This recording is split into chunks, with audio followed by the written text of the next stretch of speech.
ang oras kay Kristo kaysa mga panahon na kumbaga yung mga sanlibutan na yung mga bagay na kinakaabalahan mo ay pansamantala lang yan.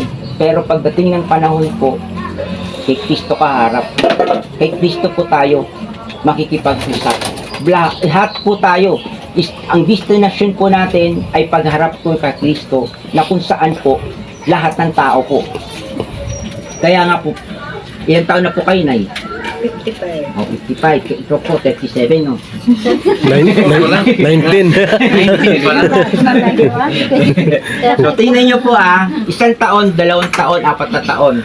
So, kung gagawin nyo po ito, ngayon, ngayong taon na ito, at nagpabaptis po kayo, naging tapat po tayo sa ating pagiging Kristiyano po. Ibig sabihin, habang tumatanda po tayo po, yung naiipon na po natin yung dito sa lupa, yung kapangyarihan na narinig po ngayon, yung reward po sa langit po, yung makasama natin, makapiling po natin ang ating Panginoong Jesucristo sa kanyang trono. So, ibig sabihin sa kanyang kaharian.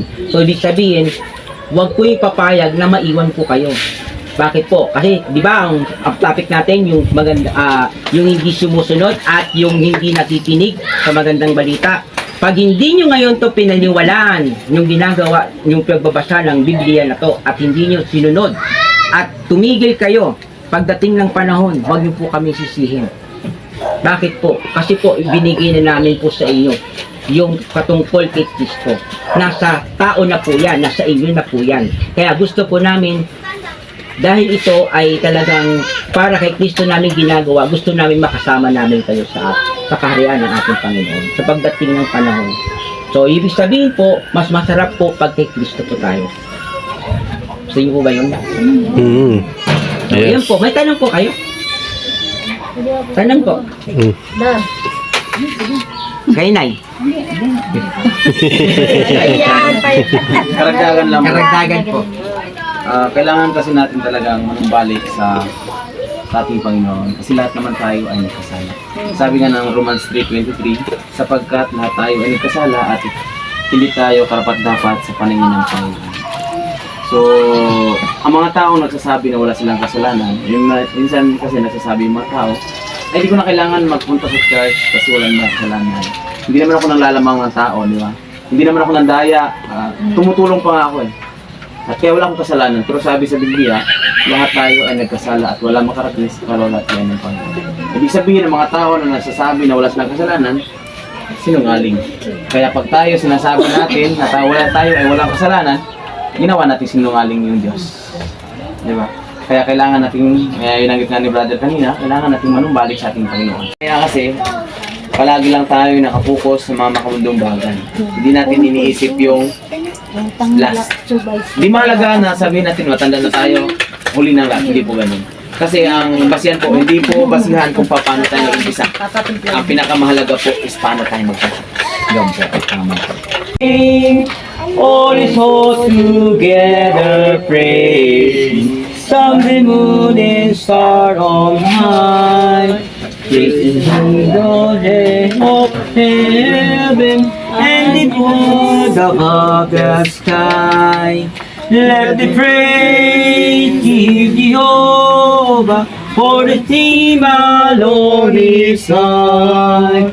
And His glory is exalted, and His glory is exalted, and His glory is exalted. From number 3. Holy fruit is cedar, and He exalted from the above the earth and sky. Sige po, tayo po ay magsitayo po para sa panalangin po. Ayan na po. Si Brother Alvin po, pwede po natin prayer po. Ano daw rin paano family? Pray mo. Pagpalang Diyos, ang namin at akilat na makapangyarihan sa lahat. Salamat o Diyos sa gabing ito na iningatan niyang bawat sa amin at sa patuloy ko na pagpapala na binibigyan sa amin.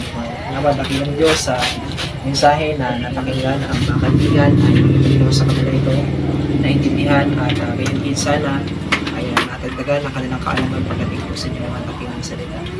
Dalangin po na yung Panginoon na pagpalain niyo ang tahanan ito, matuloy niyo po na ibuhos sa kanila ang inyong mga pagpapalang spiritual upang lubos nila mapag-unawa ang inyong pong handakin ng kalooban. Ingatan niyo po kami sa kabuuan ng gabi ito at patuloy niyo po na irataan ang bawat isa sa amin sa aming mga pag-uwi. Alam higit ang mga Torres family na patuloy sa kanilang igawad ang mga magandang kalusugan sa kanilang mga pamilya. Ganun din ang kanilang mga paano pang material, alam higit ang mga bagay na pang-spiritual. Muli po Panginoon, ipagpatawad niyo kami sa aming mga kasalanan at bigyan niyo kami ng puso na pagpapalala. Ito po ang aming panalangin sa pangalan ng aming Panginoon Jesus.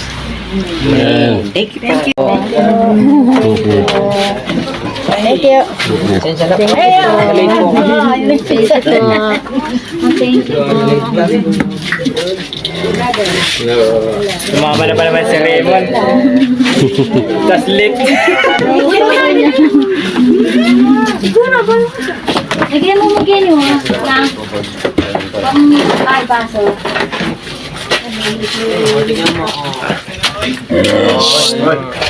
Gusto niya aking kamay. Ano daw?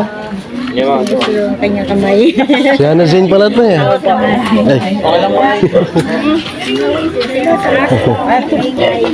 Sabay tayo. Di mo na kayo mag-juice. Ayun yung juice. Mag-juice muna daw kayo. Mag-juice po kayo. Tig namin na. Tig namin na. Mag-juice daw. Mag-juice po kayo. Gusto mo minum? Hmm. Hindi po gusto. Inom daw, inom. Ay, juice niya daw mag-juice. Hmm.